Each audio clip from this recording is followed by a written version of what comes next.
Intelligent care. Bed sores are preventable, treatable, and many times curable. Bed sore victims have the right to claim money damages under New York state and federal laws.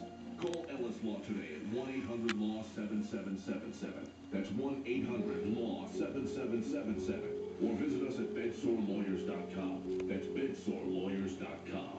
Could switching to Geico really save you 15% or more on car insurance? Do woodchucks chuck wood?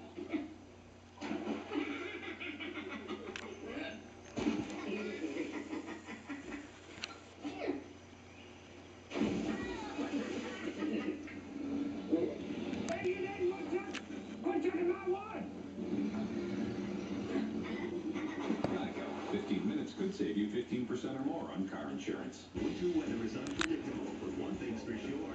CBS2 is the ultimate source for school closing information. Count on us all winter long. Real cases, real people.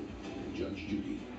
Tamara Alexander says former tenant Chris Mosher owes for unpaid rent and for the cost of her Egyptian cat. Chris is countersuing, claiming he was illegally evicted. Hello. If the reason you evicted him, madam, is because you were afraid for your child's safety, you were clearly, according to your own complaint, afraid for safety before this happened. No, he's not. Do you want me to read you what you said? Please. Yeah, I'm going to read you what I meant. The defendant, he had a pit bull, which was a great concern to me. I asked him if the dog was okay with children and cats. He assured me over and over again that the dog had no problem with children and cats. You were concerned? Yeah. Miss Alexander, I mean, are you dumb or are you playing dumb? If you have a child and he's moving in with a dog that you have concerns about, then you say, I'm sorry, you look like a very nice man. I'm not renting you a room with a pit bull. I've heard stories about pit bulls. Got something wrong. I don't want to do it. Instead, what you said was, you keep your dog outside and I'm going to keep my cat inside. And that's not what happened. His dog was outside, your cat went outside. You have no claim against him for the injury to your cat. You should have been more vigilant, more careful. You have no claim against him. Let's get to your counterclaim. First of all, Mr. Mosher, you owe her rent for the month of June. I didn't know I was way over agreement. Listen to me. Sure. I don't care what you think.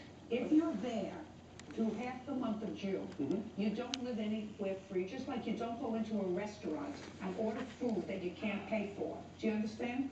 Sure, we had an agreement. It'd be like washing the dishes in No, a restaurant. I don't believe, just a minute, sir. Okay. I don't believe that. Okay. I don't believe it because it's not your answer.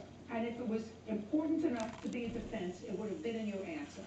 Now, what's the illegal eviction? There is no illegal eviction in my mind, which, as far as I'm concerned, is a moral judgment rather than a statutory judgment because you didn't pay rent. And if you don't pay rent someplace, you're not entitled to live someplace. Sure. That's not the entirety of my claim whatsoever. She actually attempted to leverage my possessions against me, which I understand constitutes blackmail. Just a second. She threatened to keep your stuff unless you paid her? Is She that actually, the no, she blackmail? wanted me to sign something saying I would pay her unless Who cares? I did. I don't. Okay. Actually, courts are far too busy to get involved with your nonsense. Now, I am going to explain to you, Mr. Mosher, that unfortunately the legislatures in so many cities have said tenants can live in landlord's property and not pay rent, and sometimes it takes them 6 months or a year to get people out. I'm sure you've been in that situation, sir, because before you moved in with her, you were living in your car. No, I was not living with that. Where were you? Where was I? I was living in San Francisco. I moved down here recently to her home I was forced to sleep in my truck. when I was evicted by her. Yes. Which is untrue. Just a second, I don't care. It's actually not important to me. Miss Alexander, you have no claim against him. And you have no counterclaim against her for unlawful eviction. The death of your cat was unfortunate, and I feel terrible about that. You're the mother of the cat. It was your responsibility to keep the cat safe as well as your daughter safe. You failed to do that. You failed to do that in 2 ways. First, you let a stranger move into your house with a dog that you had concerns about, and you let him move in anyway. Did you expect him to say, my dog is vicious? My dog will bite children and cats? No. Or kill, either one. People don't say that. That's your responsibility as the mother of the cat and the mother of the child to make sure they're safe. And if you didn't, the cat's dead because of you.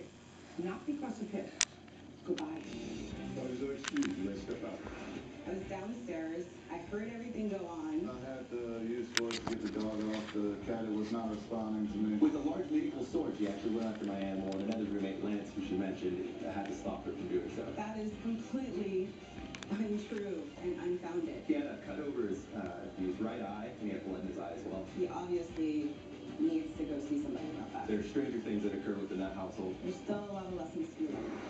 And now the next case. All parties in the matter of Pan versus Nico step forward.